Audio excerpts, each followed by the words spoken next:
Bag business ni Kim Cho palaging sold out. Super sipag talaga ni Kimi. Nagbigay ng update si Kim Cho sa kanyang Instagram account ukol sa napakagandang balita na kanyang natanggap kamakailan. Binahagi niya sa kanyang mga taga-subaybay ang malaking tagumpay na tinamo ng kanyang brand na House of Little Bunny, kung saan ang ilan sa kanilang mga bagong disenyo ng bag ay agad na naubos sa kanilang inilunsad na koleksyon. Sa kanyang Instagram story, makikita ang kanyang labis na kasiyahan at pagkamangha. Mula sa kanyang mga mensahe, ramdam na ramdam ang kanyang pagiging overwhelmed sa bilis ng pagtanggap ng publiko sa kanilang mga bagong produkto. Ipinakita ni Kim na ang House of Little Bunny, na isa sa kanyang mga proyekto, ay patuloy na nagiging matagumpay sa merkado, na isang malaking tagumpay para sa kanya bilang isang entrepreneur. Ang House of Little Bunny ay kilala sa pagbibigay ng dekalidad na mga bag sa isang mid-range na presyo, na naglalayong makuha ang pansin ng mga consumer na naghahanap ng stylish at maasahang mga accessories nang hindi kinakailangang gumastos ng labis.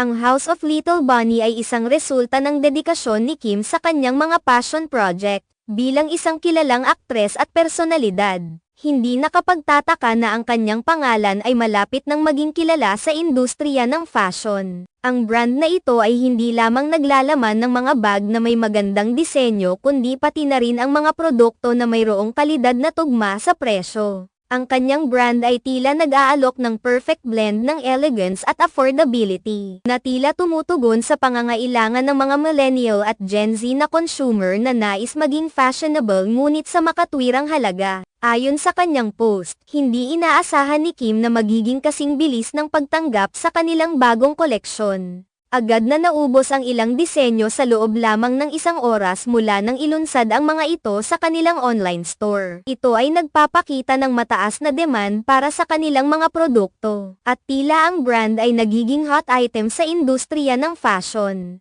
Ang mabilis na pagkatanggal ng mga item mula sa kanilang website ay nagpapakita rin ng suporta at interes mula sa kanilang mga loyal na customers na laging umaasa sa kanilang mga bagong produkto. Ang post ni Kim ay nagpapakita rin ng kanyang taos-pusong pagpapahalaga sa suporta ng kanyang mga taga-suporta. Ang kanyang mensahe ay puno ng pasasalamat sa mga customer na patuloy na sumusuporta sa kanyang brand. Ang pagtanggap ng House of Little Bunny sa merkado ay isang patunay ng kanyang matagumpay na pagsusumikap sa pagbuo ng isang brand na kinikilala at tinatangkilik ng marami. Ang pagkakaroon ng website na parang nasa apoy ay simbolo ng mataas na traffic at interest na tinatanggap ng kanilang online store, na nagdulot ng excitement sa buong team. Nagbigay din siya ng paumanhin sa mga customer sa pagkaantala na maaaring mangyari dahil sa dami ng mga order. Ito ay isang tanda ng kanyang responsableng pamamahala sa kanyang negosyo at ang kanyang pagpapahalaga sa karanasan ng customer. Ang kanyang post ay nagpapakita ng kanyang pagiging transparent at bukas sa feedback mula sa kanyang mga customers,